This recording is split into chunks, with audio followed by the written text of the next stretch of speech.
चलिए बच्चों, next is earth's magnetism या फिर टेरेस्ट्रियल मैग्नेटिज्म। बहुत ही छोटा सा टॉपिक है, बट मेन के सवाल के हिसाब से अगर देखें तो ऑफ कोर्स इस पे सवाल पूछ सकते हैं। एंड हमारे जो बाकी सवाल है उनमें भी हो सकता है कि कहीं ना कहीं अर्थ्स मैग्नेटिज्म पर कोई ना कोई कॉन्सेप्ट हो जिस पर सवाल बेस्ड हो। हालांकि वो कॉन्सेप्ट बहुत ही आसान से है, लेकिन हम लोग थोड़ा इसको डिटेल में देख रहे हैं कि अगर मान लीजिए कि कोई है ना, कोई बच्चा अगर बोर्ड के एग्जाम वगैरह भी दे रहे हैं तो उनमें भी कोई बात पूछ ले तो हम लोगों से सवाल तो बन ही जाए। तो चलिए सुनिएगा। पहले मैं अर्थ मैग्नेटिज्म पे आऊं, उससे पहले मैं आपको एक छोटी सी एक सिंपल सी बात बता रहा हूं, सुनिएगा। जैसे as we know it very well कि अर्थ को हम मोर और लेस इस तरह से सॉलिड स्फीयर कंसीडर कर सकते हैं। एंड ऐसे यहां पर हम नॉर्थ पोल मानते हैं और यहां पर हम साउथ पोल मानते हैं। इनको हम मैं ज्योग्राफिकल नॉर्थ और ज्योग्राफिकल साउथ बोल रहा हूं। ये जो NG और SG लिखा है इसका मतलब geographical north and geographical south बोल। मैंने जहां पर NG लिखा है it is your geographical north, और इसी तरह से जहां पर SG लिखा है that is our geographical south. ठीक है, ये याद रखने। इन दोनों के परपेंडिकुलर बाइसेक्टर पर जो प्लेन होगा, we know it very well कि this plane is known as your equator. ये जो परपेंडिकुलर बाइसेक्टर पर ये जो प्लेन है, this plane is known as your equator. ये बच्चों हमारा इक्वेटर है, और मोर स्पेसिफिकली हम इसका नाम निकाल सकते हैं geographical equator. It is your geographical equator. Fair enough. आपको वैसे वाली बात तो पता ही थी, बट हाँ पता थी। अब एक छोटी सी डेफिनेशन और जो हो सकता है कि मैं शायद ना पता हो, that is geographical meridian. That is geographical meridian. सुनिएगा इसकी क्या डेफिनेशन है। जैसे मान लीजिए कि यहां पर कोई पॉइंट है P, ठीक है, एक ऐसा वर्टिकल प्लेन जो P पॉइंट से गुजरता हो और उस पॉइंट पर जो नॉर्थ पोल है और साउथ पोल है, कौन से नॉर्थ पोल साउथ पोल, जो ज्योग्राफिकल नॉर्थ पोल और साउथ पोल है, उनको जोड़ते हुए जो वर्टिकल प्लेन बनाएंगे, that vertical plane is known as your geographical meridian. Let me repeat my statement once again. जहां मैं खड़ा हूं वहां बेटा ये सामने नॉर्थ है, इधर साउथ है। जहां मैं खड़ा हूं वहां पर एक्चुअल नॉर्थ, जो डायरेक्शंस वाले नॉर्थ एंड साउथ पोल होते हैं उनकी बात कर रहा हूं। तो नॉर्थ को और साउथ को जोड़ते हुए ऐसा वर्टिकल प्लेन जो इस P पॉइंट से गुजरता हो, that plane is known as your geographical meridian at point P। समझ गए इस बात को? ऐसा वर्टिकल प्लेन P पॉइंट से गुजरता हुआ जो एक्चुअल नॉर्थ पोल और actual south pole, actual north pole actual south pole मतलब ये है कि ज्योग्राफिकल नॉर्थ पोल और ज्योग्राफिकल साउथ पोल को जोड़ता हुआ ऐसा वर्टिकल प्लेन जो P पॉइंट को कंसिस्ट करता हो, that vertical plane is known as your geographical meridian at point P। I hope you get the point. एक छोटा सा डेफिनेशन भी लिखेगा इस बात को लेकर। Geographical meridian at a point P, at a point P is a vertical plane, बड़ा इमेजिनरी हो सकता है, कोई दिक्कत नहीं प्लेन, ठीक है, is a vertical plane containing point P and directed between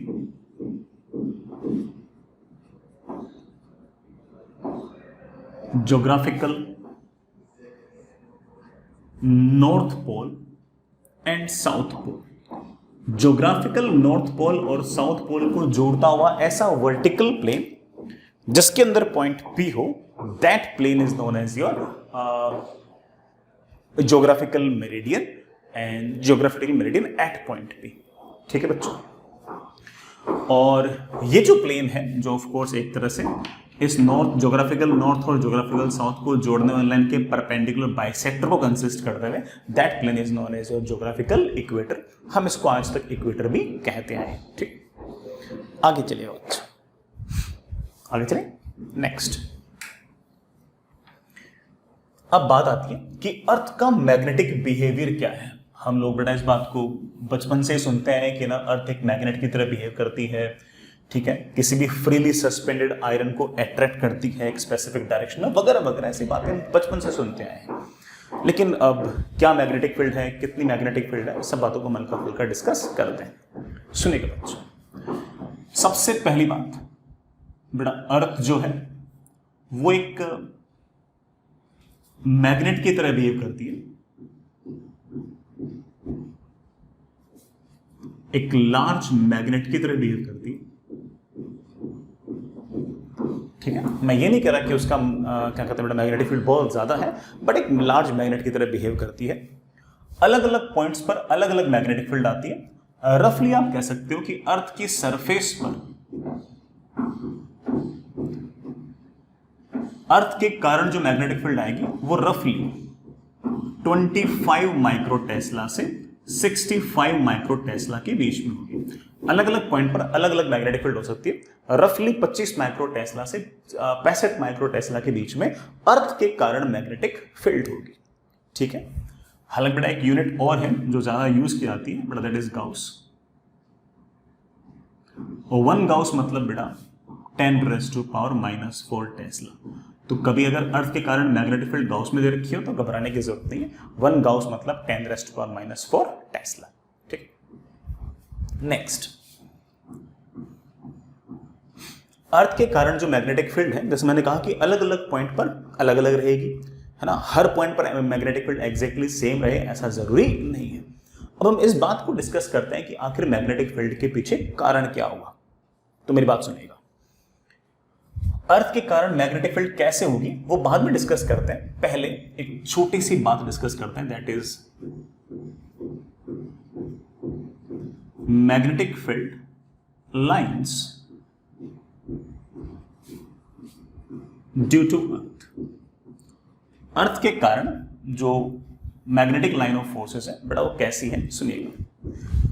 अगर हमारे पास ये अर्थ है, ये बेटा हमारा एक्चुअल नॉर्थ और एक्चुअल साउथ मतलब ज्योग्राफिकल नॉर्थ और ज्योग्राफिकल साउथ है।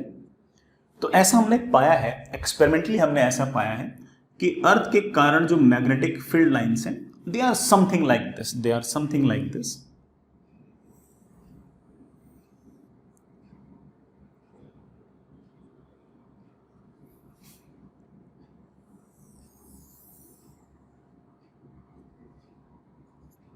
They are something like this.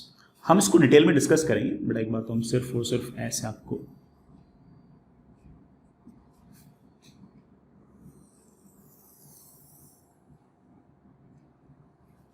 It will be something like this. हमारा जो ज्योग्राफिकल साउथ था उसके आस पड़ोस वाले किसी पॉइंट से मैग्नेटिक लाइन ऑफ फोर्सेस निकलेंगी और जो हमारा ज्योग्राफिकल नॉर्थ था उसके आस पड़ोस में कोई पॉइंट होगा जहां पर ये magnetic line of forces terminate होंगी। तो ऐसी फील आ रही है हमें कि अंदर कोई मैग्नेट गड़ी हुई है, अर्थ के कोर के अंदर ऐसे कोई मैग्नेट गड़ी हुई है और वो भी ऐसी जिसका नॉर्थ पोल यहां पर है और साउथ पोल यहां है। नोटिस किया आप लोगों ने, ज्योग्राफिकल नॉर्थ के पास में हमें फील आ रही है कि मैग्नेट का साउथ है और ज्योग्राफिकल साउथ के पास में इस बात की फील आ रही है कि शायद हमारी मैग्नेट का नॉर्थ है। मोर और लेस इस बात की फीलिंग आ गई है कि मैग्नेटिक लाइन ऑफ फोर्सेस जो है वो साउथ पोल के आस पड़ोस से मैग्नेटिक लाइन ऑफ फोर्सेस निकलेंगी और नॉर्थ पोल के आस पड़ोस में कोई पॉइंट होगा वहां जाके वो magnetic line of forces terminate होंगी। ये हमारी मैग्नेटिक लाइन ऑफ फोर्सेस है अर्थ के कारण। ठीक है, अब इस मैग्नेटिक फील्ड के पीछे कारण क्या हो सकता है, तो चलिए सोचते हैं इस बात को कि what can be the reason, what can be the reason behind this magnetic field, what can be the reason। सुनेगा बच्चों, next is reason behind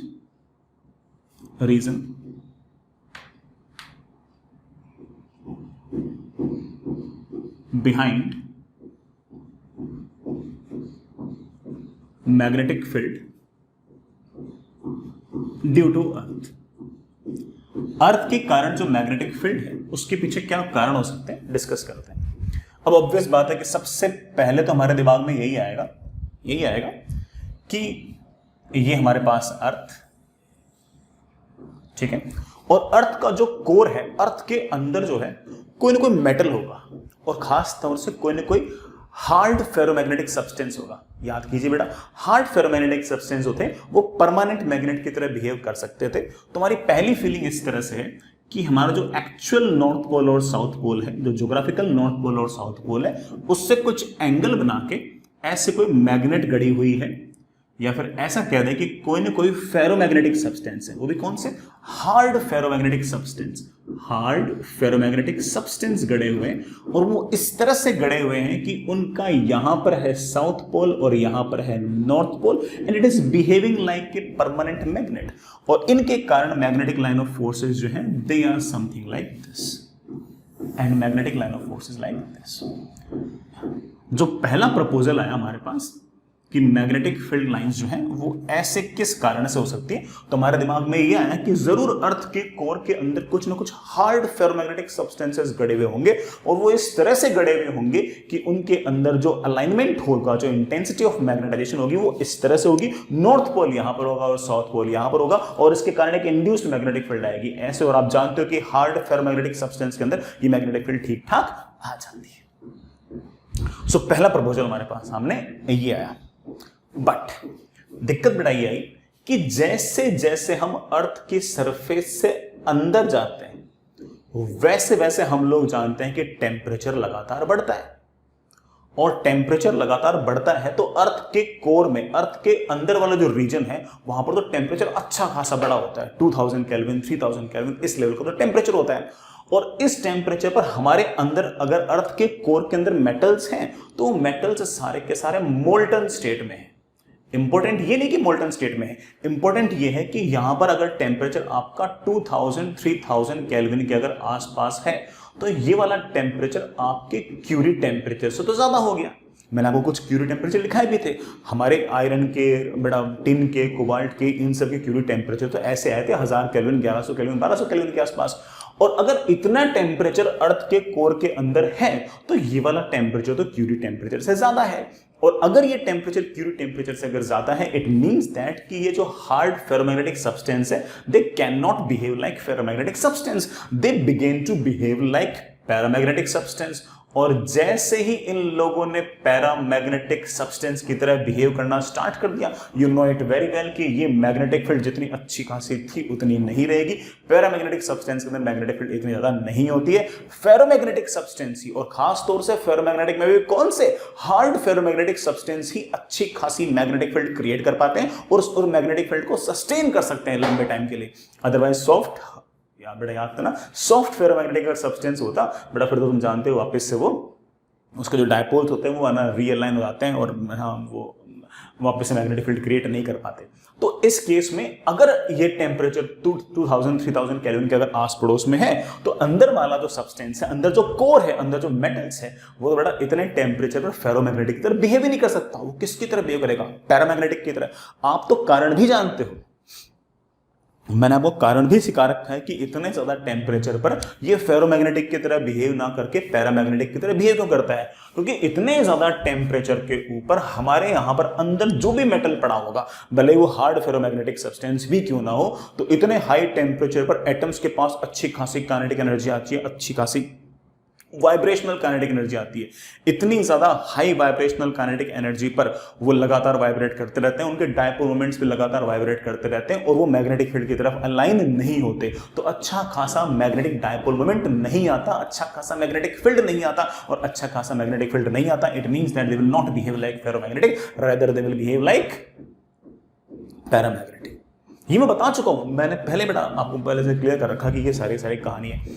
it means that कि हमारा ये जो प्रपोजल था कि अर्थ के कोर के अंदर हार्ड फेरोमैग्नेटिक सब्सटेंसेस जो हैं वो इस तरह से गड़े हुए हैं और वो फेरोमैग्नेटिक की तरह बिहेव कर रहे हैं और उनके कारण मैग्नेटिक फील्ड है, ये वाला प्रपोजल हमारा फेल हो गया बेटा, ये प्रपोजल हमारा फेल हो गया। इसका मतलब ये बात तो सही नहीं है, ये बात तो सही नहीं है। So what can be the other reason? अब दूसरा कारण क्या हो सकता है? तो जो दूसरा कारण प्रपोज किया गया, मैं ये नहीं कह रहा हूं कि ये सच है ना, ये तो बड़ा ठीक है, ये सही बात तो ये कि ना ये सब कंटिन्यूस प्रोसेस में है जानने के लिए कि अर्थ के कोर में क्या चल रहा है क्या नहीं चल रहा और उनके कारण कैसे कैसे मैग्नेटिक फील्ड आई है। लेकिन जो सेकंड प्रपोज्ड वे है इस मैग्नेटिक फील्ड को एक्सप्लेन करने का, वो थोड़ा सा ज्यादा एक्सेप्टेबल है as compare to first one. First one हमने देखा कि बेटा उसमें थोड़ी बहुत गलतियां थी। जो दूसरा प्रपोजल आया, it was something like this. Second proposal was like this. सुनिएगा, ये आपके पास अर्थ, ये बड़ा आपका ज्योग्राफिकल नॉर्थ साउथ, ठीक है। अर्थ के ये बड़ा कोर है, मतलब अंदर वाली पॉइंट्स हैं। जैसे जैसे अंदर जाते हैं बेटा, अर्थ के कोर के अंदर जाते हैं, वैसे वैसे लगातार टेम्परेचर बढ़ता है। जैसे जैसे लगातार टेम्परेचर बढ़ता है तो अंदर जो भी मेटल्स होंगे, अर्थ के कोर के अंदर जो मेटल्स होंगे, वहां पर टेम्परेचर इतना ज्यादा होगा कि वो टेम्परेचर उन मेटल्स के मेल्टिंग पॉइंट से भी ज्यादा होगा। और अगर मेल्टिंग पॉइंट से अगर ज्यादा होगा तो यहां पर जितने भी आपके मेटल्स होंगे वो सारे के सारे मोल्टन स्टेट में होंगे, पिघले हुए होंगे। और अर्थ तो रोटेट कर ही रही है, उस अर्थ के रोटेशन के कारण इनके जो मेटल्स होंगे बेटा वो भी लगातार रोटेट कर रहे होंगे, और वो काफी हद तक इस तरह से रोटेट कर रहे हैं। सुनना बेटा कैसे रोटेट कर रहे हैं। मोल्टन स्टेट के अंदर जो मेटल्स होंगे वो इतने हाई टेम्परेचर पर अपने कुछ इलेक्ट्रॉन्स को बाहर निकाल देंगे। ऑफ कोर्स इतना ज्यादा हाई टेम्परेचर है, और इतने ज्यादा हाई टेम्परेचर वो जो सबसे आउटर मोस्ट शेल वाले जो इलेक्ट्रॉन्स हैं वो तो भाग जाएंगे, उनके पास तो इतनी ज्यादा काइनेटिक एनर्जी की, वो तो एटम को छोड़ के भाग जाएंगे। और इस कारण से हमारे जो मेटल हैं वो सारे के सारे बेटा इस तरह से अपनी आयनिक स्टेट में होंगे, कैटायंस की तरह बिहेव कर रहे होंगे। जैसे मान लो कि Fe+2 है, Fe+1 है, इस तरह से। और अर्थ के रोटेशन के कारण ये भी सारे के सारे जो मेटल्स हैं वो इस तरह से रोटेट कर रहे हैं, वो इस तरह से रोटेट कर रहे हो, वो इस तरह से रोटेट, वो बड़ा ऐसे ऐसे रोटेट कर रहे हैं, वो यूं रोटेट कर रहे हैं। और उनके इस तरह के रोटेशन के कारण, उनके इस तरह के रोटेशन के कारण बड़ा ये अंदर वाला भी, उनके इस तरह के रोटेशन के कारण हम जानते हैं कि इस तरह से अगर पॉजिटिव आयंस रोटेट कर रहे हैं तो कुछ ना कुछ करंट आएगा। और हम जानते हैं उसका, हम करंट को भी जानते हैं, करंट कैसे आएगा। अगर पॉजिटिव चार्ज इस तरह से अगर रोटेट कर रहा है तो हम जानते हैं कि ऐसे कोई ना कोई करंट भी आ गया। और अगर करंट ऐसे आ गया, we all know that if current is like this, अब अगर करंट ऐसे है तो जिस तरफ करंट है उस तरफ हाथ ले जाओ, अंगूठा आ गया इस तरफ कोई ना कोई मैग्नेटिक डायपोल मोमेंट होगा, और इसी तरफ कोई ना कोई मैग्नेटिक फील्ड होगी। तो इस कारण से ये जो कैटायंस यू मूव कर रहे हैं उनके कारण मैग्नेटिक फील्ड क्रिएट होगी लाइक दिस, लाइक दिस। तो ये जो मेटल्स हैं जो इस तरीके से बड़ा बार बार यूं घूम रहे हैं, और उनके घूमने के कारण मैग्नेटिक फील्ड आपकी इस तरह से जनरेट होगी। Magnetic field will generate like this, magnetic field will generate like this, and magnetic field will exit from these points and will enter at these points. तो जो मोल्टन स्टेट के अंदर जो मेटल्स हैं उनके जो एटम्स है वो आयनिक स्टेट में, they are behaving like cations, और उनका मोशन काफी हद तक इस तरह से है कि उसके कारण एक इफेक्टिव करंट है, और उस करंट के कारण ये मैग्नेटिक फील्ड है। ये वो एक्सप्लेनेशन है जिस पर मकबार में फिलहाल एग्रीड है कि this explanation is much better as compare to the explanation we already said in point 1। I hope you get the point. तो बड़ा ये हमारा मेन कारण है मैग्नेटिक फील्ड के जनरेट होने का। अब इसमें एक बात और, थोड़ी इसमें कॉम्प्लेक्सिटीज है, मैं सिर्फ और सिर्फ आपके दिमाग में हल्का फुल्का इंटरेस्ट क्रिएट करने के लिए बातें बोल रहा हूं, इनका हमारे कोर्स से किसी प्रकार का कोई लेना देना नहीं है। ये जो मोल्टन मेटल है, इसके जो कैटायंस हैं, उनका जो मोशन है वो मान लीजिए बेटा अभी तो इस प्लेन में यूं चल रहा है, ऐसे ऐसे चल रहा है। ये प्लेन भी लगातार लगातार लगातार लगातार लगातार चेंज होता है, बहुत फास्टली नहीं होता लेकिन धीरे धीरे धीरे चेंज होता है। अगर ये लगातार लगातार लगातार अगर ऐसे चेंज होगा तो ऑफ कोर्स मैग्नेटिक फील्ड की डायरेक्शन भी लगातार चेंज होगी चेंज होगी चेंज होगी। हालांकि ये चेंज होने में सालों लगाती है, सालों लगाती है। आज के दिन अगर देखें तो हमारा जो अंदर वाली जो मैग्नेट है उसका नॉर्थ पोल एक तरह से यहां पर, क्योंकि यहां से मैग्नेटिक लाइन ऑफ फोर्सेस निकल रही है, यहां पर मैग्नेटिक लाइन ऑफ फोर्सेस आ रही है। तो आज के दिन ऐसे है, ये मोल्टन मेटल्स लगातार अपना प्लेन चेंज करेंगे। इस कारण से क्या होगा कि लगातार, ऐसे नहीं कि कल सुबह चेंज हो जाएगा, लेकिन ऐसा होगा कि समय के साथ टेंस ऑफ ईयर के अंदर 0.1 डिग्री के आसपास को कोई चेंज आता है। तो यूं धीरे धीरे धीरे धीरे धीरे धीरे धीरे मोल्टन मेटल्स जिस प्लेन के अंदर घूम रहे हैं वो प्लेन लगातार धीरे धीरे चेंज होगा। वो प्लेन लगातार चेंज होगा तो करंट जिस प्लेन में है वो प्लेन चेंज होगा। वो चेंज होगा तो मैग्नेटिक फील्ड की डायरेक्शन चेंज होगी, और मैग्नेटिक फील्ड की अगर डायरेक्शन चेंज होगी तो it will be like this, will be like this, will be like this, will be like this, will be like this, will be like this, will be like this, will be like this. Lakhs of years के अंदर ऐसा होगा कि हमारा जो magnet डायपोलमेंट आज ऐसे है वो कभी ना कभी मैग्नेट डायपोलमेंट इस तरह से हो जाएगा, reversal of magnetic dipole moment हो जाएगा। ऐसा नहीं कि कल सुबह उठे नॉर्थ पोल इधर आ गया, साउथ पोल इधर आ गया, ऐसा नहीं। It is a very gradual process and it takes lakhs of years, मतलब लाखों साल लगते हैं। लेकिन बहुत सारे कार्बन डेटिंग वगैरह से या फिर बेटा जी बहुत सारे जो मेटल्स हैं, खास तौर से जो फेरोमैग्नेटिक सब्सटेंसेस हैं, उनकी स्टडी करने पर पता लगा है कि रफली मैं ऐसा कोई पत्थर की लकीर नहीं है कि रफली 7.6 इंटू 10⁻⁷ ईयर्स जो है लास्ट वाले, उनके अंदर लगभग 171 टाइम्स रिवर्सल हुआ है। रिवर्सल मतलब बेटा नॉर्थ पोल साउथ की तरफ चला गया, फिर साउथ नॉर्थ की तरफ, फिर नॉर्थ साउथ की तरफ, फिर साउथ नॉर्थ की तरफ। इस तरह से 171 रिवर्सल हुए लास्ट 7.6 इंटू 10⁻⁷ ईयर्स के अंदर। और ये बहुत धीरे धीरे धीरे धीरे हो रहा है। हमें जानने की जरूरत नहीं है कि ना ऐसे कोई हमें कोई बहुत बड़ा फर्क नहीं पड़ता, क्योंकि मैंने कहा ना हंड्रेड्स ऑफ ईयर के अंदर हल्का फुल्का एंगल चेंज होता है, तो हमें तो कोई खास फर्क पड़ता नहीं है ना, इसलिए हमारा काम तो चल जाएगा। बट मैं से थोड़ा ऐसे इंटरेस्ट क्रिएट करने के लिए बोल रहा था कि ना ऐसा ऐसा होता है, ठीक है। अच्छा, मुझे ना यहाँ ये हालांकि इसका कोई ना कोर्स से लेना देना नहीं है, लेकिन मुझे ऐसे एक बात याद आई कि ना एक मूवी थी यार ना 2012, शायद के लोगों ने देखी भी होगी ना, वो ऐसे अर्थ निपट जाएगी वगैरह वगैरह है ना। तो उसके पीछे क्या कॉन्सेप्ट था वो भी सुनना है ना। उसके पीछे क्या कॉन्सेप्ट था सुनना, ऐसे थोड़ा रिलेटेड है इसलिए बोल रहा हूँ।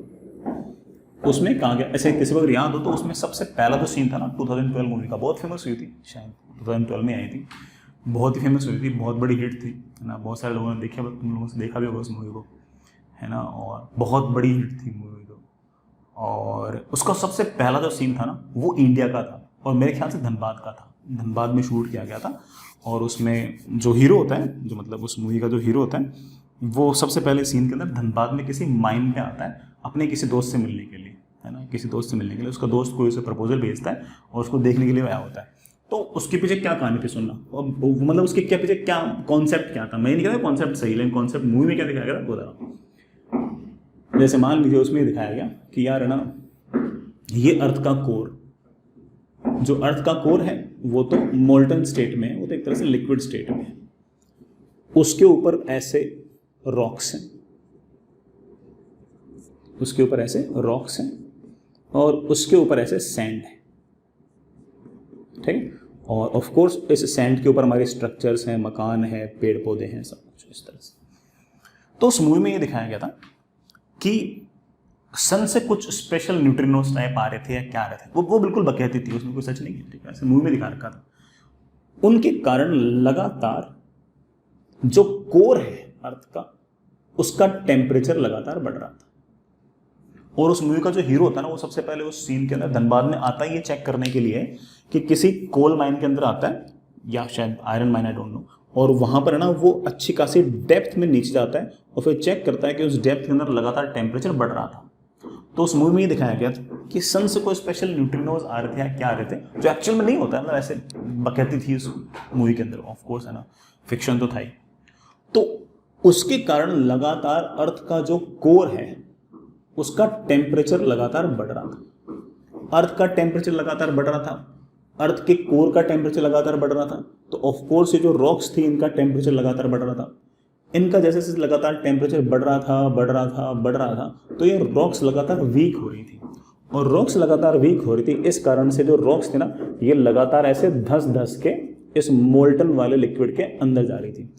अब इसके कारण क्या हुआ कि जो सैंड थी ना, अब पूरा मैंने ग्रेविटेशनल प्रेशर का फंडा सिखाया था कि सारा का सारा जो अर्थ है वो ग्रेविटेशनल फोर्स के कारण अंदर की तरफ ऐसे स्क्वीज होना चाहता है। मैंने फॉर्मूला निकाला था तुम्हारे लिए ग्रेविटेशनल प्रेशर का, अंदर की तरफ स्क्वीज होना चाह रहा है, लेकिन स्क्वीज इसलिए नहीं हो पा रहा क्योंकि रॉक्स जो है वो हार्ड है, उनके अंदर थोड़ी बहुत लेयर ऑफ सॉलिड मेटल भी है, वो भी हार्ड है।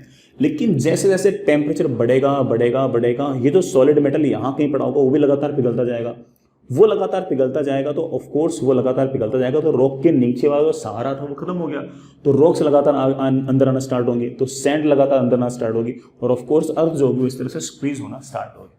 किसी को अगर मूवी के अगर सीन वगैरह याद हो तो मोस्टली सीन भी इस तरह से था कि जो अर्थ की जो सरफेस थी वो लगातार जगह जगह से अंदर ऐसे धंस गई थी, है ना। मूवी थी ऐसे, उसको इतना सीरियसली लेना, ऐसा एक्चुअल में नहीं हुआ है, ठीक है। लेकिन बता रहा हूँ कि उसके कारण क्या था। उसने बताया क्या था कि अर्थ का कोर लगातार टेम्परेचर लगातार बढ़ेगा, वो टेम्परेचर लगातार बढ़ेगा तो ऑफ कोर्स यहाँ पर जो मेटल्स होंगे, जो सॉलिड वाले मेटल्स होंगे उनका टेम्परेचर बढ़ेगा, उनका टेम्परेचर बढ़ेगा तो वो पिघलना स्टार्ट होंगे, तो ऑफ कोर्स उसके ऊपर जो रॉक है उन पर ग्रेविटेशनल प्रेशर तो है ही हर तरफ से, वो अंदर धसेंगी। आज तक क्यों नहीं धस रही थी? क्योंकि अंदर मेटल था, वो थोड़ा सॉलिड था।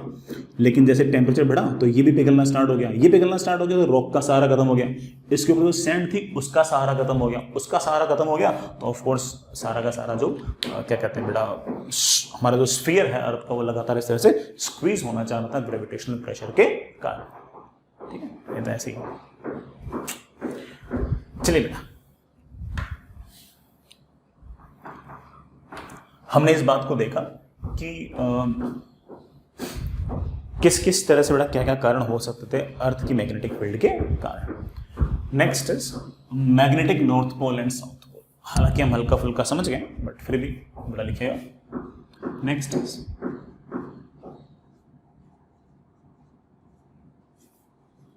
Magnetic north and south pole. सुनिए बच्चों, ये हमारे पास अर्थ, जो ज्योग्राफिकल नॉर्थ और साउथ पोल थे वो समथिंग लाइक ऐसे थे। This is our geographical north pole, this is our geographical south pole.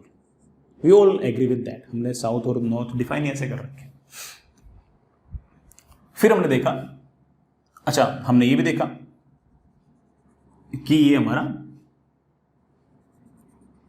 Geographical equator है।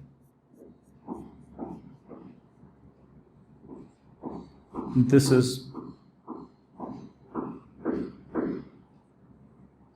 Geographical equator. हमने देखा कि मैग्नेटिक लाइन ऑफ फोर्सेस यहां से तो निकलती हैं और यहां कहीं एंटर कर दी। तो ऐसा अज्यूम करने के लिए ऐसा अज्यूम कर सकते हैं कि अंदर कोई मैग्नेट गड़ी हुई है। हालांकि मनी मन हम जानते हैं कि ऐसी कोई मैग्नेट गड़ी हुई नहीं है, बल्कि ये सारी की सारी मैग्नेटिक फील्ड जो है वो मोल्टन मेटल के जो कैटायंस हैं उनके रोटेशन के कारण आई है। ये भी हमारी स्पेकुलेशन है, ठीक। लेकिन आप फील कर सकते हो कि मैग्नेट गड़ी हुई है। यहां पर ऑफ कोर्स आपका नॉर्थ पोल, यहां पर ऑफ कोर्स आपका साउथ पोल। यहां से मैग्नेटिक लाइन ऑफ फोर्सेस यूं जाएंगी, यहां मैग्नेटिक लाइन ऑफ फोर्सेस यूं एंटर करेंगे। Magnetic line of forces will be like this.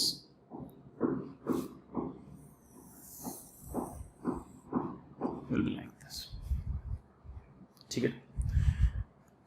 यहां कहीं कोई पॉइंट ऐसा होगा जिसे मैं मैग्नेटिक साउथ पोल बोलूंगा, जिसे मैं क्या बोलूंगा, मैग्नेटिक साउथ पोल बोलूंगा। और यहां कहीं एक ऐसा पॉइंट होगा जिसे मैं मैग्नेटिक नॉर्थ पोल बोलूंगा। मैं एम लिख रहा हूं बेटा। अच्छा एक बात और, ये हमने कैसे डिसाइड किया कि इधर नॉर्थ पोल है और इधर साउथ पोल है? हमने क्या किया कि एक फ्रीली सस्पेंडेड मैग्नेट रख ली। हमने एक फ्रीली सस्पेंडेड मैग्नेट रख ली ऐसे, और हमने देखा कि उस मैग्नेट का जो नॉर्थ पोल था वो हमारे एक्चुअल साउथ के आस पड़ोस की तरफ जा रहा था। तो इसका मतलब हमारे एक्चुअल साउथ के आस पड़ोस में उस मैग्नेट का नॉर्थ होना चाहिए, तो मैंने मैग्नेट का नॉर्थ पोल लगा दिया। और हमारे जो फ्रीली सस्पेंडेड मैग्नेट थी उसका साउथ पोल जो था, उसका जो साउथ पोल था वो हमारे एक्चुअल साउथ की तरफ पॉइंट कर रहा था, हमारे एक्चुअल साउथ की तरफ पॉइंट कर रहा था। इसका मतलब जरूर हमारे इस मैग्नेट के साउथ पोल को किसने अट्रैक्ट किया होगा, उस मैग्नेट के नॉर्थ ने अट्रैक्ट किया होगा। ये तो हम जानते हैं। मैं इस बात को फिर से रिपीट करता हूं। मान लो कि मैंने एक मैग्नेट ले लिया ऐसे, और उस मैग्नेट का नॉर्थ पोल यहां पर और साउथ पोल यहां पर। अगर मैंने इसको रस्से से इस तरह से लटका दिया तो हम जानते हैं कि ये जो नॉर्थ पोल है ये ज्योग्राफिकल नॉर्थ की तरफ अट्रैक्ट होती है। कैसे छोड़ दो, ज्योग्राफिकल नॉर्थ की तरफ होती है। इसका मतलब हमारे ज्योग्राफिकल नॉर्थ के आस पड़ोस में अर्थ के मैग्नेट का साउथ होना चाहिए, तभी तो वो साउथ इस नॉर्थ को क्या कर रहा होगा, अट्रैक्ट कर रहा होगा। और इसी तरह से ये जो मैग्नेट का जो साउथ था ये हमारे एक्चुअल ज्योग्राफिकल साउथ की तरफ पॉइंट कर रहा है, और ये ज्योग्राफिकल साउथ की तरफ पॉइंट कर रखा है। इसका मतलब हमारे ज्योग्राफिकल साउथ के आस पड़ोस में उस मैग्नेट का नॉर्थ होना चाहिए, वही नॉर्थ तो हमारी मैग्नेट के साउथ पोल को अट्रैक्ट कर पा रहा होगा। इसलिए हमने जानबूझ के नाम इस तरह से रखे नॉर्थ और साउथ। मैं सोच रहा हूं कंफ्यूज करने के लिए रखे, ठीक है। हाँ, मैं क्या कह रहा था, जहां पर ऐसे मैग्नेटिक फील्ड यूं वर्टिकली डाउनवर्ड्स है, इस पॉइंट को मैंने बोल दिया मैग्नेटिक साउथ। यहां पर जब मैग्नेटिक फील्ड ऐसे वर्टिकली है, वर्टिकली बेटा हॉरिजॉन्टल तो ये है सरफेस के अलॉन्ग, हॉरिजॉन्टल तो ये है सरफेस के अलॉन्ग, जहां पर ऐसे मैग्नेटिक फील्ड वर्टिकली है, जिस पॉइंट पर ये पॉइंट जहां पर मैग्नेटिक फील्ड इस तरह से वर्टिकली है, this point is known as your magnetic north and this diametrically opposite point is known as your magnetic south. तो बेटा इस बात को याद रखना कि ये जो नॉर्थ पोल और जो south pole, these are your magnetic poles.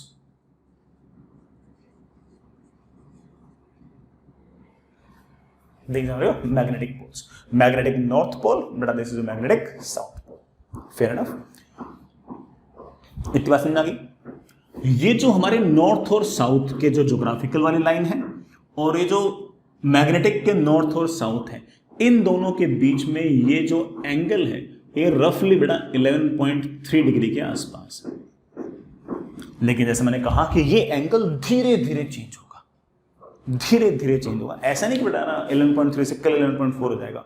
मैंने कहा ना 0.1 डिग्री भी चेंज होने के लिए टेंस ऑफ ईयर्स लेता है, ठीक है। बट ये एंगल लगातार चेंज होगा। मैं कारण आपको हल्का फुल्का बता चुका हूं कि ना बेटा जो मोल्टन मेटल था ना वो भी जिस प्लेन के अंदर रोटेट कर रहा है वो प्लेन भी लगातार चेंज हो रहा है। We don't have to know the reasons, okay.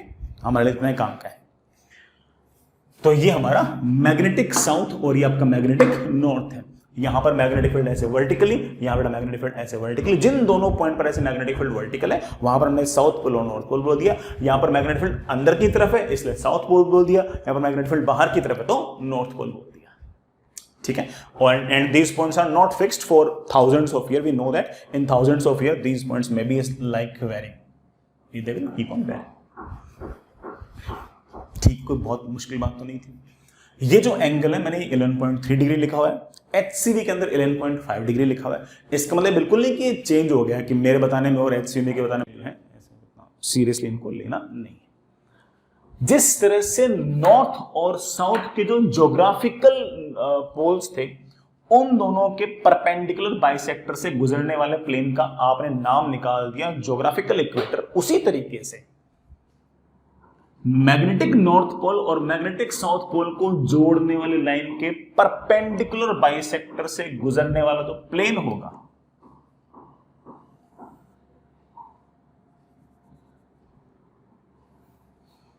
इसका हम नाम निकाल देंगे। बट आपने भी निकाल दिया, क्या नाम निकाला इसका? This is your magnetic equator.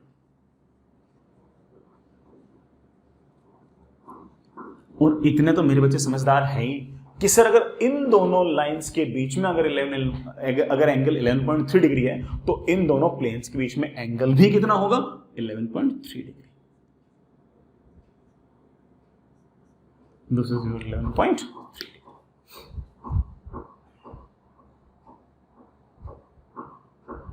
I hope बेटा इस बात को तुम समझ होंगे। इस बात को आप लोग तो समझ होंगे, ठीक है। आगे चले, आगे चले। चलिए बेटा, एक छोटा सा सवाल,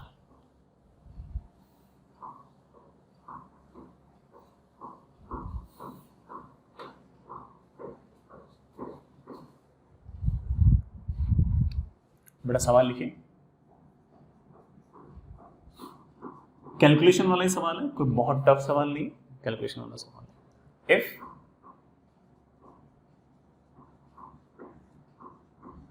at magnetic equator Earth's magnetic field is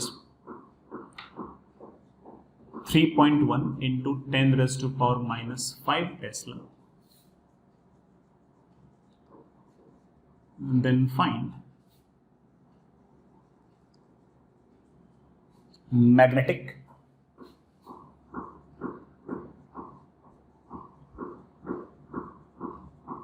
dipole moment of Earth.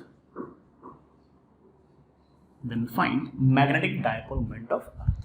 बहुत ही आसान सा सवाल है बेटा, ये आपके पास बड़ा अर्थ, हम जानते हैं कि अंदर हम एक मैग्नेट मान सकते हैं, मोर और लेस लाइक दिस। ऐसे मैग्नेट पड़ी नहीं बेटा, सिर्फ और सिर्फ इमेजिन करने के लिए, यहां पर आपका नॉर्थ पोल और यहां पर आपका साउथ पोल, यहां कहीं परपेंडिकुलर बाइसेक्टर पर ये आपका मैग्नेटिक इक्वेटर है। ठीक है बच्चों, हमने देखा है कि मैग्नेटिक लाइन ऑफ फोर्सेस जो थी वो मोर और लेस ऐसे थी, मोर और लेस ऐसे। यहां कहीं अर्थ के सरफेस के पास, बड़ा पॉइंट बहुत दूर नहीं है, अर्थ के सरफेस के पास में ही, बहुत दूर नहीं। अच्छा, बड़ा अर्थ का रेडियस जो है ना वो आप 6400 किलोमीटर लेना। ये जो मैग्नेटिक फील्ड दी गई है ये सरफेस पे दी गई है, मतलब सरफेस के आस पड़ोस वाले पॉइंट पे दी गई है। तो अर्थ के आस पड़ोस वाले पॉइंट पर आप कह सकते हो कि magnetic line of force will be like this. ये मैग्नेटिक फील्ड है and you know it, magnetic field will be like this. ये मैग्नेटिक फील्ड गिवन है और मुझसे पूछा है कि बताओ कि अर्थ का मैग्नेटिक डायपोल मोमेंट क्या होगा। जरा सोचो, अर्थ जो है उसका मैग्नेटिक डायपोल मोमेंट होगा, ये साउथ है ये नॉर्थ है, तो magnetic dipole moment is like this and this point eight which the magnetic field is given is at the equatorial और परपेंडिकुलर बाइसेक्टर। अगर ये मैग्नेटिक डायपोल मोमेंट है तो ये वाला जो पॉइंट है तो परपेंडिकुलर बाइसेक्टर पर है, और परपेंडिकुलर बाइसेक्टर पर मैग्नेटिक फील्ड जो होती है वो मैग्नेटिक डायपोल मोमेंट के अपोजिट होती है। अरे अपोजिट दिखा भी रखिए। और इस मैग्नेटिक फील्ड का शायद फॉर्मूला हुआ करता था, आई रियली होप कि आप लोग भूले नहीं हो, इसका शायद फॉर्मूला हुआ करता था म्यू नॉट अपॉन 4 पाई मैग्नेट का m अपॉन डिस्टेंस की पावर 3। बड़ा सरफेस है तो ऑफ कोर्स डिस्टेंस तो कितनी होगी r, सरफेस तो डिस्टेंस कितनी होगी r, r मतलब of course radius of earth. बड़ा मैग्नेटिक फील्ड है सरफेस पे, हम बड़े आराम से कह सकते हैं कि हमें क्या चाहिए, m चाहिए। बड़ा हम कह सकते हैं कि m is basically 4 pi upon mu naught into r cube into b। बड़ा m ठीक है, म्यू नॉट अपॉन 4 पाई बड़ा मेरे ख्याल से 10⁻⁷ हो गया, समझ गए इस बात को। म्यू नॉट होता है 4 पाई इंटू 10⁻⁷, 4 पाई कैंसिल, 10⁻⁷ ऊपर किया तो 10⁻⁷। r क्यूब बड़ा 6400, बड़ा 6400 मत लिखना, 6400 तो किलोमीटर था, तो इंटू b, बड़ा b हमें निकाल दे रखा है सवाल के अंदर, दैट इज 3.1 इंटू 10⁻⁻⁵। कर लेना इसको सो, आंसर जाएगा आपका आंसर। ठीक है, अच्छा। और इसी तरह से अगर यहां वाले पॉइंट पे अगर मैग्नेटिक फील्ड की बात की होती तो बड़ा शायद याद होगा कि ये वाला पॉइंट अगर इक्वेटोरियल पे तो ये तो एक्सिस पे है, एक्सिस पे सिर्फ वो सिर्फ एक चेंज आया करता है, यहाँ पर 2 आ जाया करता था। बाकी तो सारी कहानी आप लोग जानते ही, बिल्कुल सेम टू सेम ही है, कोई अंतर ही नहीं है। ठीक है, अच्छा, इस बात को तो बड़ा आप लोग समझ गए होंगे। चलिए, अच्छा मैं एक बात बोलना भूल गया इसमें, इससे आपको एक बात क्यों फील होगी कि जैसे जैसे जैसे दूर वाले पॉइंट की बात करेंगे वैसे वैसे लगातार मैग्नेटिक फील्ड घटेगी, because magnetic field is inversely proportional to distance की पावर 3। तो जितने दूर वाले पॉइंट की बात करोगे मैग्नेटिक फील्ड वैसे वैसे लगातार कम होगी। तो अगर अर्थ की बात करें तो सरफेस पर मैग्नेटिक फील्ड अच्छी खासी है, बाहर जाओगे तो लगातार, मतलब दूर जाओगे ना सरफेस से, लगातार मैग्नेटिक फील्ड तो घटेगी। ठीक है, नेक्स्ट चलिए बच्चों,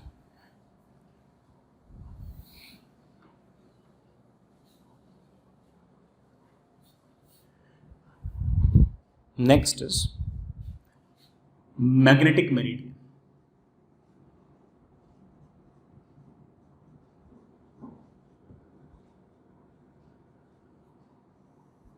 नेक्स्ट इज मैग्नेटिक मेरिडियन। सुनिए बेटा, इस बहुत ही आसान सी डेफिनेशन है, आराम से इत्मीनान से सुनना।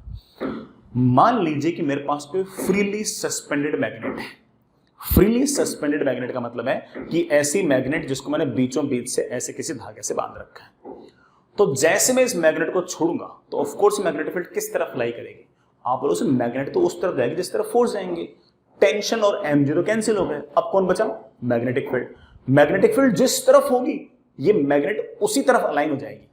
तो अगर मैं इस मैग्नेट को इस तरह से फ्रीली अगर सस्पेंड कर दूंगा तो ये मैग्नेट एक्चुअल नॉर्थ और एक्चुअल साउथ की तरफ नहीं जाएगी, बल्कि ऐसे किसी एंगल पर जाएगी। और कारण तुम जानते हो, कारण ये है कि मैग्नेटिक फील्ड जो है वो हमेशा एक्चुअल नॉर्थ और एक्चुअल साउथ की तरफ, ऐसा जरूरी नहीं है। मैग्नेटिक फील्ड किसी एंगल पे होगी, डिपेंडिंग ऑन कि कौन सा पॉइंट है।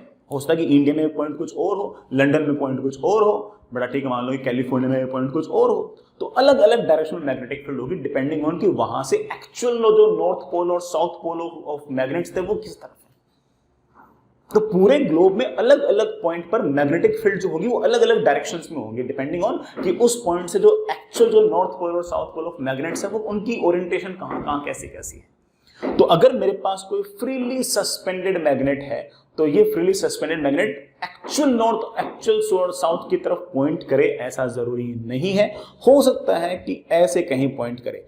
ए vertical plane consisting this freely suspended magnet, क्या सुना आपने?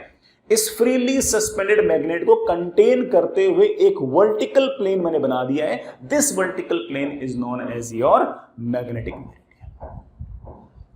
इस फ्रीली सस्पेंड, पहले तो ये सोचो कि ये फ्रीली सस्पेंडेड मैग्नेट किस तरफ जाएगी। आप बोलोगे सर टेंशन और mg तो कैंसिल हो गए, ये फ्रीली सस्पेंडेड मैग्नेट उस पॉइंट पर अर्थ का मैग्नेटिक फील्ड किस तरफ है उस तरफ जाएगी। और इस पूरी की पूरी मैग्नेट को कंटेन करते हुए हॉरिजॉन्टल प्लेन नहीं, ऐसे इंक्लाइंड प्लेन नहीं, एक vertical plane. This vertical plane is known as your magnetic meridian. बड़ा एक डेफिनेशन लिखना, magnetic meridian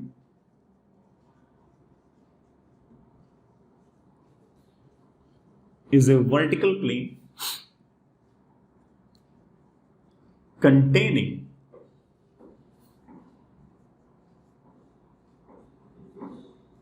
a freely suspended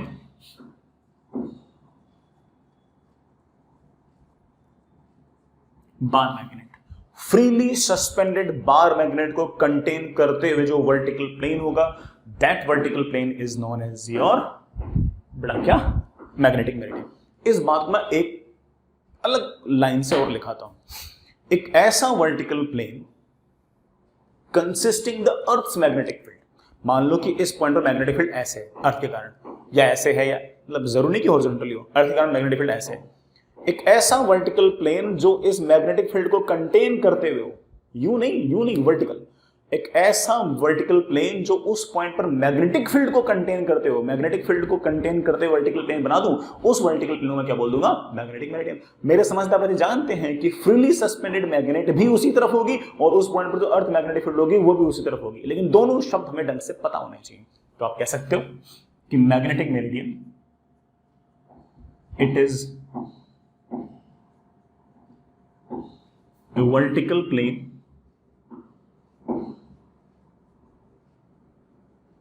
containing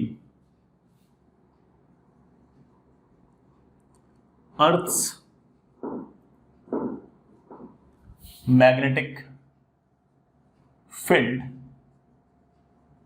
at that point. ऐसा वर्टिकल प्लेन जो अर्थ के कारण मैग्नेटिक फील्ड है उसको कंटेन करते हुए हो, but that vertical plane is known as your magnetic meridian. I hope इस बात को समझ होंगे। और हर पॉइंट पर अलग अलग मेरिडियन हो सकते हैं बेटा, ठीक है, वो आप बाद में देख लेंगे कैसे कैसे, ठीक है। Next is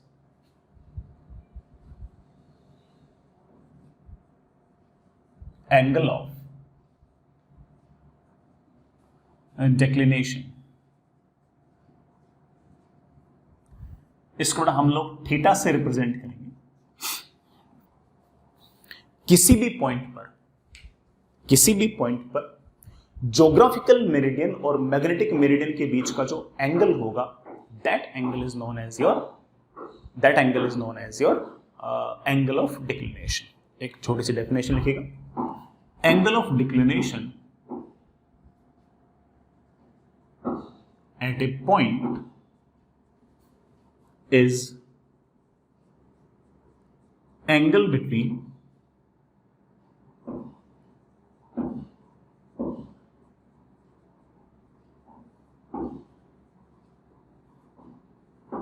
geographical meridian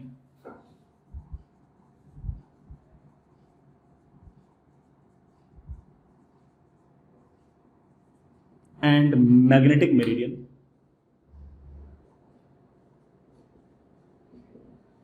at a point.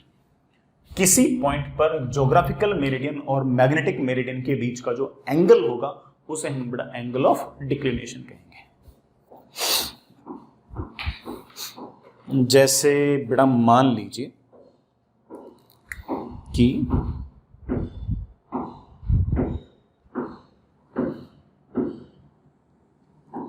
ये जो प्लेन है ये आपका ज्योग्राफिकल मेरिडियन है।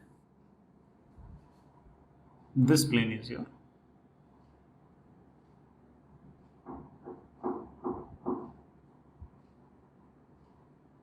वर्टिकल प्लेन बेटे, this is your geographical meridian. कोई पॉइंट P है, वहां से गुजरता हुआ ये आपका ज्योग्राफिकल मेरिडियन है, ठीक है। जो भी आपके नॉर्थ पोल और साउथ पोल थे, एक्चुअल नॉर्थ पोल और साउथ पोल उनको जोड़ दे, ठीक है। और कैसे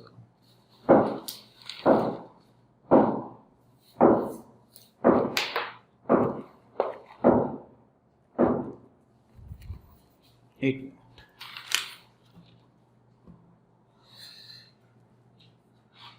जैसे मान लीजिए कि ये आपका ज्योग्राफिकल मेरिडियन है, ये आपका जो ये कोई पॉइंट P है और इससे गुजरता हुआ एक्चुअल नॉर्थ और एक्चुअल साउथ को जोड़ने वाला जो प्लेन है ये आपका ज्योग्राफिकल मेरिडियन है। ज्योग्राफिकल मेरिडियन लिख देते बेटा, प्लेन नहीं।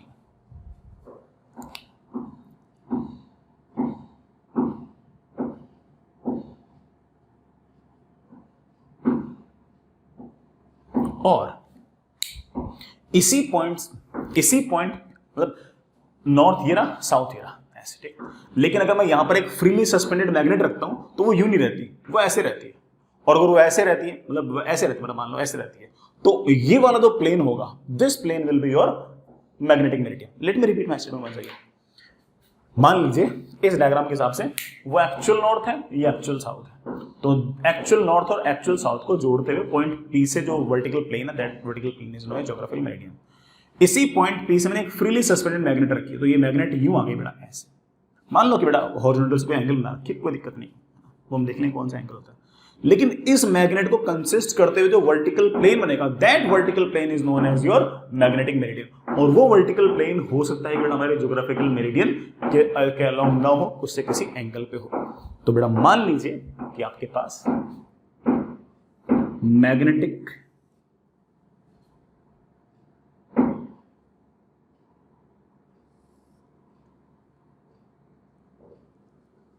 ये लीजिए बेटा, ये आपके पास एक दूसरा प्लेन है, ये जो ब्लू वाला है, this is your magnetic meridian. तो जो आपका ज्योग्राफिकल मेरिडियन है वो तो एक्चुअल नॉर्थ और एक्चुअल साउथ की तरफ है, और जो मैग्नेटिक मेरिडियन वाला प्लेन है, ये प्लेन ये आपका ज्योग्राफिकल मेरिडियन और आपका जो मैग्नेटिक मेरिडियन है वो ऑफ कोर्स इस प्लेन में नहीं है, इस प्लेन में नहीं है, बल्कि इस प्लेन से किसी एंगल पे है, ऐसे किसी एंगल पे।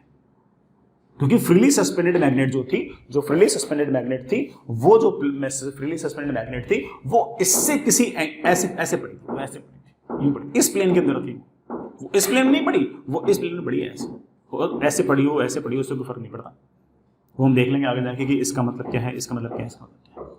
लेकिन वो फ्रीली सस्पेंडेड मैग्नेट जो थी ना, वो इस प्लेन में ना पड़ी होकर वो इस प्लेन के अंदर आ गई। मैंने ऊपर से धागा बांध दिया, तो धागा बांधने पर फ्रीली सस्पेंडेड मैग्नेट ऐसे ना पड़ी होकर ऐसे किसी प्लेन के अंदर आ गई। इसका मतलब हमारा जो हमारा मैग्नेटिक नॉर्थ पोल और साउथ पोल उसको जोड़ने वाला लाइन एक्चुअली ये है।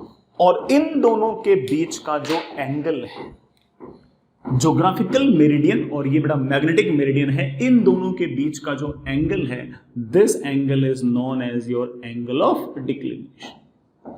This angle is known as your angle of declination. This theta is known as your angle of declination.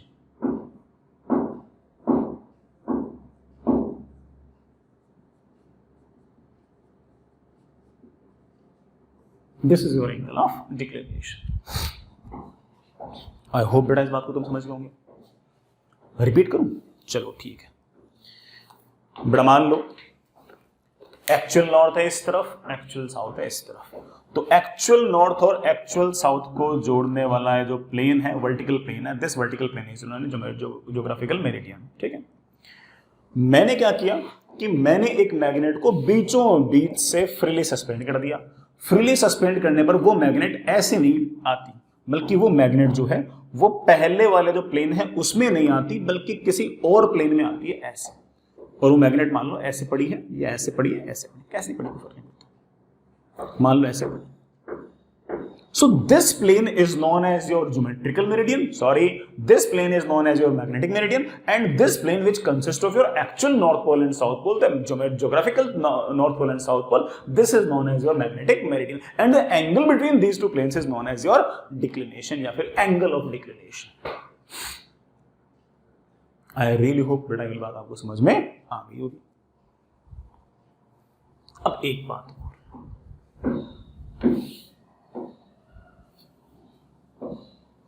बड़ा एक छोटी सी बात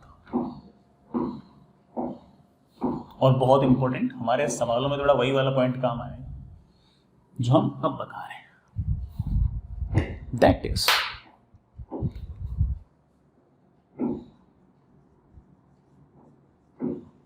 एंगल ऑफ डिप। बड़ा हम इसे फाई से रिप्रेजेंट करेंगे। बड़ा एंगल ऑफ डिप को हम लोग इस तरह से फाई से रिप्रेजेंट, फाई नहीं बेटा, डेल्टा से रिप्रेजेंट करेंगे। हालांकि कुछ भी लिख दो कोई फर्क नहीं पड़ता, बेटा मैं डेल्टा से रिप्रेजेंट कर रहा हूं। ठीक है, next is angle of dip. अब सुनना बेटा, अब सुनना इस बात को। हमारा जो ज्योग्राफिकल मेरिडियन था वो ऐसे था। हमारी फ्रीली सस्पेंडेड में जो मैग्नेट थी वो इस प्लेन में ना ऑसिलेट होकर इस प्लेन में ऑसिलेट नहीं बेटा, फ्रीली सस्पेंड करने पर वो इस प्लेन में ना आकर इस प्लेन में आई। और वो जो हमारी निडल थी वो ऐसे हॉरिजॉन्टल हो ऐसा जरूरी नहीं है, वो ऐसे भी हो सकती है। सर मैग्नेट ऐसे क्यों है? बेटा मैग्नेट ऐसा इसलिए है क्योंकि यहां पर मैग्नेटिक फील्ड, अर्थ के कारण जो मैग्नेटिक फील्ड वो ऐसे है। भाई फ्रीली सस्पेंडेड मैग्नेट तो अपने आप को अलाइन कर लेगी, अपने आप को एडजस्ट कर लेगी किस तरफ, मैग्नेटिक फील्ड की तरफ। अगर यहां पर मैग्नेटिक फील्ड ऐसे है तो फ्रीली सस्पेंडेड मैग्नेट ऐसे आ जाएगी। फ्रीली सस्पेंडेड मैग्नेट ऐसे भी हो सकती है, ऐसे भी हो सकती है। फ्रीली सस्पेंडेड मैग्नेट तो जिस तरफ मैग्नेटिक फील्ड है अपने आप को उस तरफ अलाइन कर लेगी। तो जरूरी नहीं है कि आपकी जो मैग्नेट है वो इस तरह से हॉरिजॉन्टल हो इस मैग्नेटिक मेरिडियन के अंदर, वो ऐसे भी हो सकती है, ऐसे भी हो सकती है, ऐसे भी हो सकती है, डिपेंडिंग ऑन कि उस पॉइंट पर अर्थ के कारण मैग्नेटिक फील्ड कैसे है। अगर फ्रीली सस्पेंडेड मैग्नेट इस तरह से आपके मैग्नेटिक मेरिडियन के अंदर इस तरह से लटकी पड़ी है, इसका मतलब यह है कि अर्थ के कारण मैग्नेटिक फील्ड जो है वो यूं है, वो हॉरिजॉन्टल से किसी एंगल पे है। और ये जो हॉरिजॉन्टल से बनाया गया एंगल है, this angle is known as your angle of dip. तो बेटा एक बात सुनना, मैं फिर से बोलता हूं इस बात को, मैग्नेटिक मेरिडियन के अंदर ये जो फ्रीली सस्पेंडेड मैग्नेट है ये हॉरिजॉन्टल से कितना एंगल बनाती है, this angle is known as your angle of dip या फिर बेटा एंगल ऑफ इंक्लिनेशन। इसका नाम एक और है,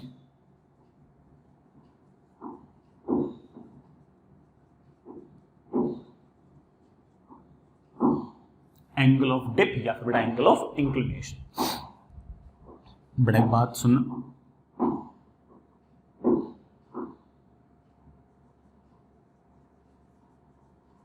angle between horizontal and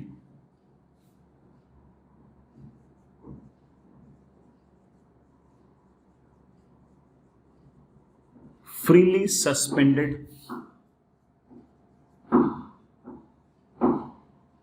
bar magnet in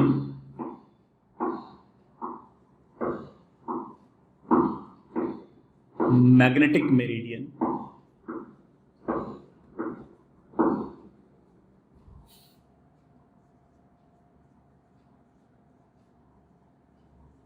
is known as angle of dip और एंगल ऑफ इंक्लिनेशन। मैं यहां पर जो फ्रीली सस्पेंडेड बार मैग्नेट है उसकी जगह अर्थ मैग्नेटिक फील्ड लिख सकता हूं। जो हमारे मैग्नेटिक मेरिडियन के अंदर अर्थ की मैग्नेटिक फील्ड ने हॉरिजॉन्टल के साथ कितना एंगल बना रखा है, that angle is known as your बड़ा एंगल ऑफ डिप। तो एक छोटी सी बात और लिख सकते हो, that is angle between horizontal and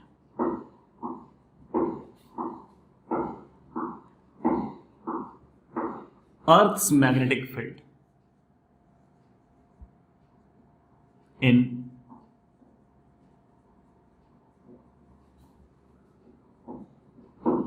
magnetic meridian is known as angle of dip या फिर inclination। तो मेरे बच्चों मैं ये कहना चाहता हूं कि अगर मैंने कोई मैग्नेट ली और उस मैग्नेट को अगर मैंने छोड़ा तो बड़ा वो मैग्नेटिक मेरिडियन के अंदर जरूरी नहीं है कि ऐसे हॉरिजॉन्टल पड़ी हो, किसी एंगल पे पड़ी हो सकती है। और अगर ऐसे अगर मैग्नेट पड़ी है तो इसका मतलब अर्थ के कारण मैग्नेटिक फील्ड ऐसे है और इसका हॉरिजॉन्टल से जो एंगल है, बेटा ये हॉरिजॉन्टल लाइन है, इसका हॉरिजॉन्टल से जो एंगल है, this angle is known as your angle of dip.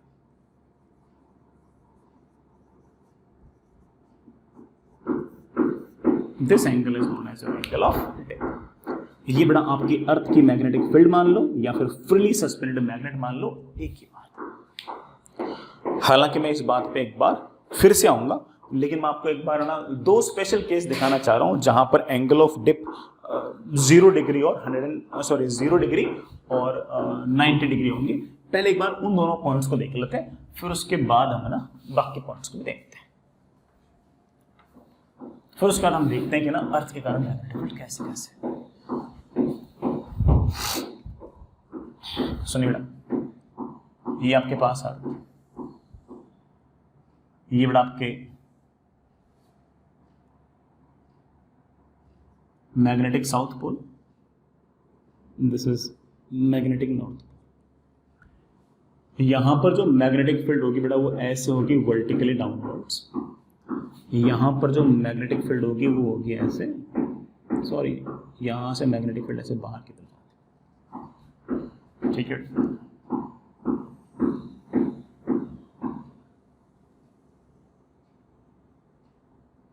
Magnetic line of forces are like this. ये आपका मैग्नेटिक इक्वेटर है।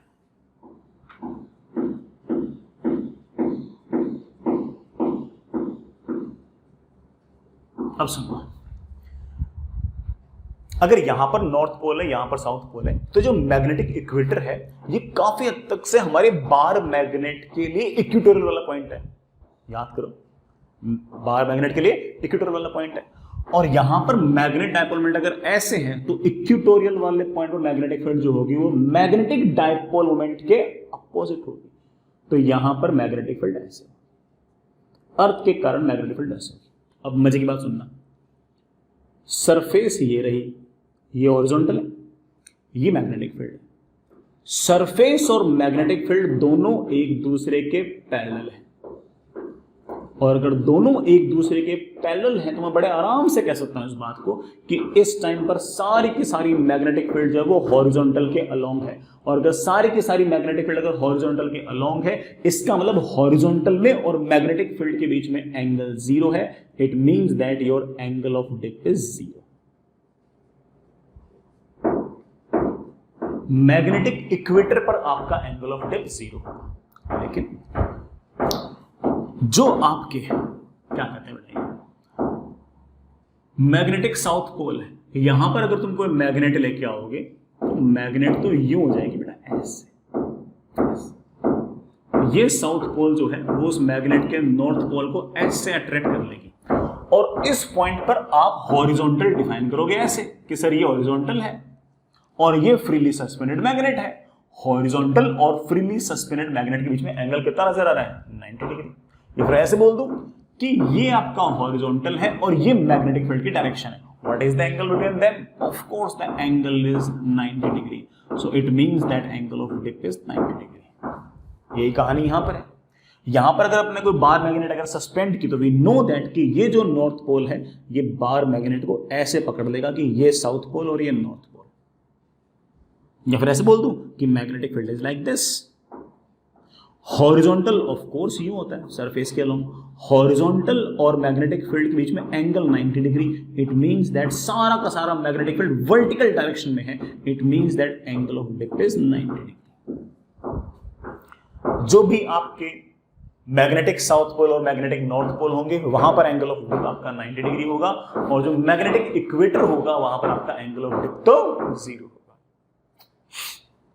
ठीक है, अब मैं वापस उस बात पे आता हूं, बड़ा जो बात हम डिस्कस कर रहे थे, मैग्नेटिक मेरिडियन वाला जो प्लेन है उसके अंदर मान लीजिए कि आपके अर्थ के कारण जो मैग्नेटिक फील्ड है वो ऐसे है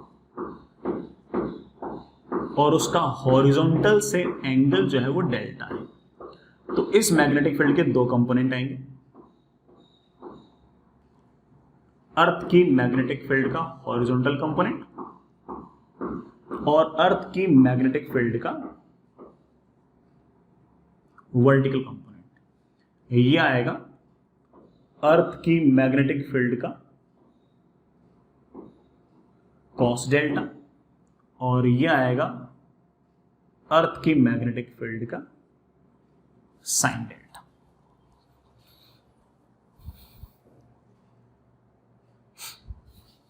ठीक है ना? तो आप बड़े आराम से कह सकते हो कि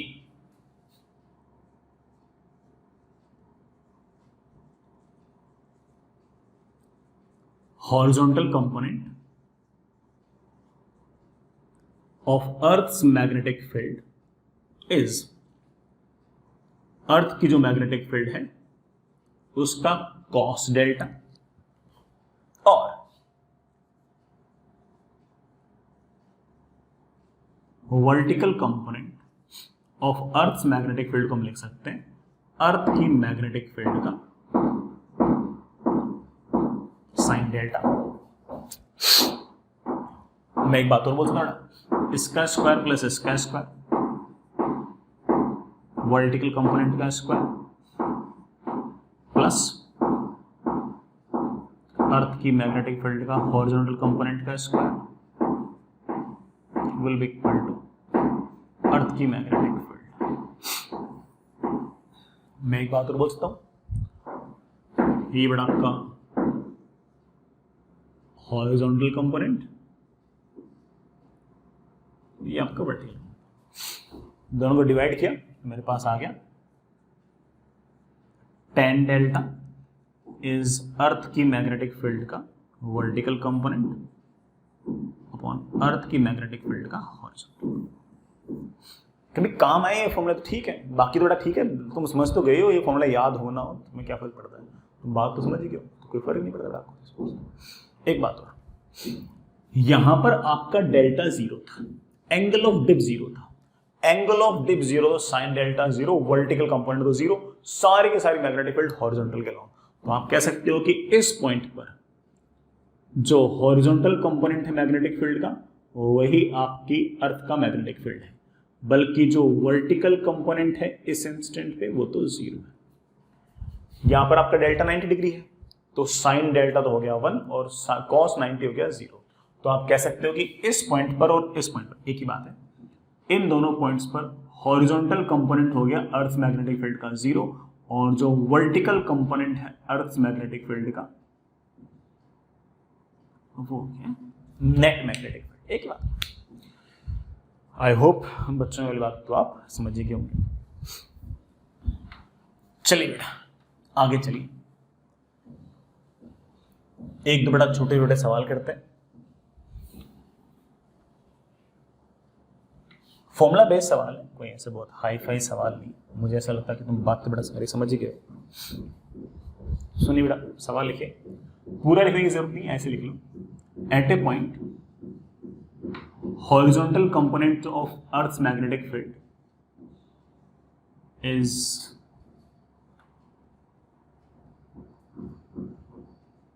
12 micro Tesla and vertical component is 16 micro Tesla. At a point, horizontal component of Earth's magnetic field is this and vertical component of Earth's magnetic field is this. Then find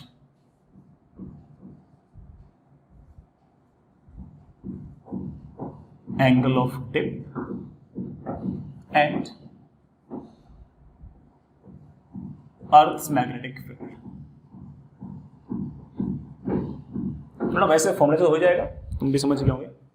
horizontal component जो है magnetic field का वो 12 micro tesla है, vertical component जो है वो आपका 16 micro tesla है।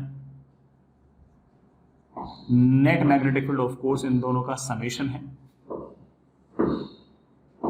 It will be like this. Angle of dip निकालना है, इसका मतलब मुझे हॉरिजॉन्टल से तो एंगल निकालना है, तो आप कह सकते हो कि tan delta is perpendicular upon base, that is upon horizontal component. I think that is 16 upon 12, that is 4/3. I think delta comes out to be 53 degree. What is the net magnetic field? Net magnetic field, of course, this will be root of square square plus square square. तो आप कह सकते हो कि that is under root of BH का square plus BV का square, that comes out with 20 micro Tesla. ये मेरा आंसर है, ये मेरा आंसर। समझ गए होंगे? हाँ चलिए बेटा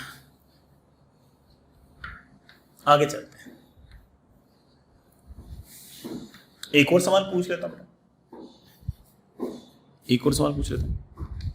At a point, horizontal component of Earth's magnetic field is 10 microtesla and angle of dip is 60 degree. Find vertical component of Earth's magnetic field and net magnetic field.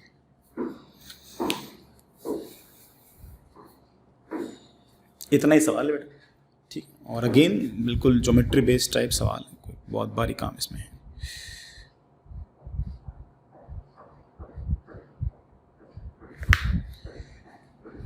समझ गए बच्चों? Horizontal component of magnetic field है 10 micro Tesla और vertical component पता नहीं है, लेकिन angle of dip पता है। कितना है? 60 डिग्री। मैं लिख सकता हूं कि tan 60 degree is perpendicular upon base. Perpendicular मेरे पास है और ये है मेरे पास 10 micro tesla. tan 60 is of course √3, तो vertical component of magnetic field आ गया 10 √3 micro tesla. Net magnetic field निकालनी तो इसका स्क्वायर पर इसका स्क्वायर भी कर सकते हो, या फिर ऐसे कर सकते हो कि cos 60 is base upon hypotenuse. Base is of course 10 microtesla and hypotenuse is of course net magnetic field. तो आप कह सकते हो that is 10 microtesla upon cos 60, बड़ा cos 60 is half, तो ये आंसर आ गया 20 माइक्रोटेस्ला। ठीक है, समझ गए बेटा इस बात को? तो ये तो बेटा हमारा अर्थ मैग्नेटिक फील्ड। अगेन मैंने बेटा लगभग सारी इंफॉर्मेशन अर्थ मैग्नेटिक फील्ड के बारे में दे दी है। कोई खास ऐसे अलग से इसके सवालों की प्रैक्टिस करने की कोई जरूरत नहीं है। जो शीट में सवाल है उन सवाल का काम बड़े आराम से बन ही जाएगा, है ना। और हाँ, इसके यूजेस लगातार आते रहेंगे, अभी भी आए होंगे, है ना, तो वो अपन हैंडल कर लेंगे। ईएमएफ की सारी शीट निपटा लो। एचसीवी के अंदर मैंने आपको 3 चैप्टर बता रखे हैं बेटा। कौन से बता रखे हैं? Magnetic effect of current, magnetic field, और एक और बता रखा होगा properties of magnetic properties of matter. ये 3 चैप्टर आप निपटा सकते हो सकता है कि आप निपटा भी लियो। चलिए कल मिलते हैं।